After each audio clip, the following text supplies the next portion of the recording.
Tapi ketika kita gagal dalam sebuah perjuangan, malah menurut saya harus berkali-kali bersyukur. Karena yang kedua itu bukan pilihan kita, tapi itu adalah pilihan dan ketentuan Allah. Nah, saya kira ini yang memang harus menjadi semacam ikatan bagi kita. Jangan selalu kita merasa sinis dan pesimis, tapi harus memiliki sikap optimis. Karena bagaimana hatimu, begitulah Allah akan selalu mengikat hati-hati dengan sahabat-sahabatmu. Jadi itu poin penting mungkin yang bisa saya sampaikan, Pak. Jadi kalau menurut saya ikatan ini tetap harus kita bina, mungkin dengan nuansa dan cara yang beda atau dengan nama yang berbeda, tapi roh persatuan, ikatan dalam kebersamaan, jangan tercerai-berai karena kita gagal dalam satu perjuangan. Masih banyak perjuangan-perjuangan lain yang memungkinkan kita lakukan meskipun tempat kita berbeda, situasi yang kita hadapi juga berbeda. Nah, saya kira itu sebelumnya komentar awal. Mungkin nanti lebih banyak kita berpikir bagaimana membuat pola-pola yang terfokus. Tidak lagi berbicara dalam bentuk lokus yang umum, tapi berbicara pada fokus. Tentu punya tujuan-tujuan yang bisa kita harapkan terukur. Tentu dengan teman-teman kita semuanya di berbagai daerah di seluruh Indonesia ini. Saya kira itu mudah-mudahan ini hanya sekedar pikiran pribadi yang mudah-mudahan benar menjadi semacam hidayah dari Allah Subhanahu wa taala. Saya kira itu Pak Sulung. Makasih. Baik Pak Prof Jamil, terima kasih untuk pencerahannya. Satu lagi ini Pak Prof, menurut Pak Prof apa sebaiknya langkah yang dipilih oleh Pak Anies? Kan ada dua opsi ya, kemungkinan gabung dengan kemungkinan berada di luar pemerintahan. Bagaimana pandangan dari Pak Prof Jamil? Gimana Pak Sulung yang tadi yang opsi di luar pemerintahan? Iya, apakah Pak Anies sebaiknya di dalam pemerintahan atau di luar pemerintahan? Menurut Pak Prof Jamil bagaimana? Untuk Mas Anies? Betul. Kalau saya mungkin harapan saya dari sejak dulu kan, Mas Anies itu adalah tokoh nasional. Jadi kalau sudah menjadi tokoh nasional, setidaknya jangan lagi dipersempit menjadi tokoh lokal. Saya berharap begitu, Pak Sulung ya.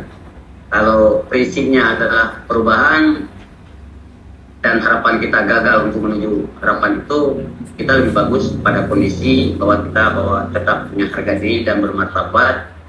Sesuatu yang menurut hati kita dan batin kita bukan sesuatu yang kita inginkan, dan itu terjadi di republik ini, kita lebih bagus berada di pihak lain, di luar. Artinya kita menjadi orang yang terhormat, tidak ikut bersama-sama kepada kelompok yang semestinya itu adalah sesuatu yang kita tidak suka.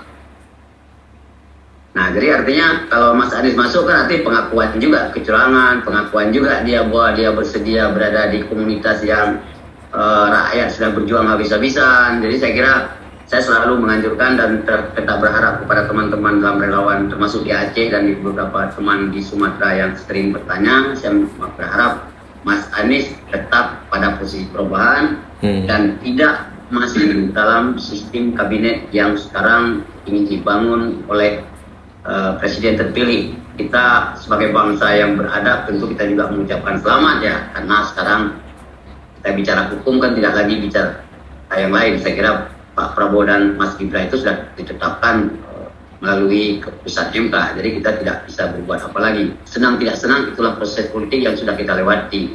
Meskipun ada sesuatu catatan-catatan yang memerlukan perlu perubahan-perubahan yang memungkinkan itu kita menjadi orang-orang yang selalu menjadi orang yang selalu memberi kritik. Kalau boleh tidak hanya kritik, juga harus menggelitik ya, supaya mereka juga terasa harus terusik. Jadi jangan merasa mereka sendiri itu adalah orang-orang yang memang hebat.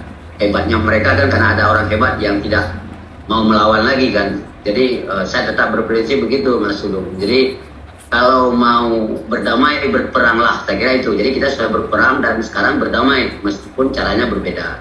Jadi jangan berdamai tapi dalam dalam kebersamaan. Berdamai kan tidak harus bersama. Yang penting kita tidak lagi berperang gitu ya, cukup. Saya kira itu Pak Tulung. Kita berharap Mas Anies tetap di posisinya. Kalau dia masih mau dianggap sebagai pahlawan bangsa yang telah berjuang untuk perubahan pada peradaban, tapi itu gagal. Saya kira tetap Mas Anies yang dicintai oleh bangsa, tidak harus berada dalam sebuah komunitas, tidak harus berada dalam kekuasaan, karena berbuat baik tidak harus juga berkuasa. Saya tetap berpikir itu. Tapi itu kan harapan kita. Itu harapan kita Pak Sultan, kan mana tahu. Tapi mudah-mudahan doa saya kepada Allah Subhanahu wa taala selalu berilah kepada petunjuk kepada orang-orang terbaik, jangan sampai mereka dirubah warna karena kepentingan sesaat tapi merusak namanya dalam jangka panjang. Dalam sekali Pak Prof Jamil pesannya. Ya itu. Baik Pak Prof Jamil, terima kasih banyak sudah berkenan meluangkan waktu dan berbagi perspektif pada malam hari ini. Semoga bermanfaat untuk semua dan mudah-mudahan juga sampai pesannya ke Pak Anies. Ya, mudah-mudahan nanti kan bisa melalui Mas Sultan kan. Kan Pak Prof kawan dekat dari Pak Anies nih. Iya, tapi bagaimanapun kan karena kadang-kadang bisikan saya itu nggak sampai juga tuh Pak. Bisikan mungkin tidak terdengar kalau bisikan. Iya. Baik Pak. Bisikan kan. Baik Pak Prof Jamil, terima kasih banyak sudah berkenan berbagi pencerahan dan pandangan pada malam hari ini. Sayang sekali nih, waktu kita terbatas nih karena Zoom-nya gratisan ini. Pak Waketum baru bergabung. Mungkin nanti kita bicarakan di grup ya, supaya bisa extra time ya.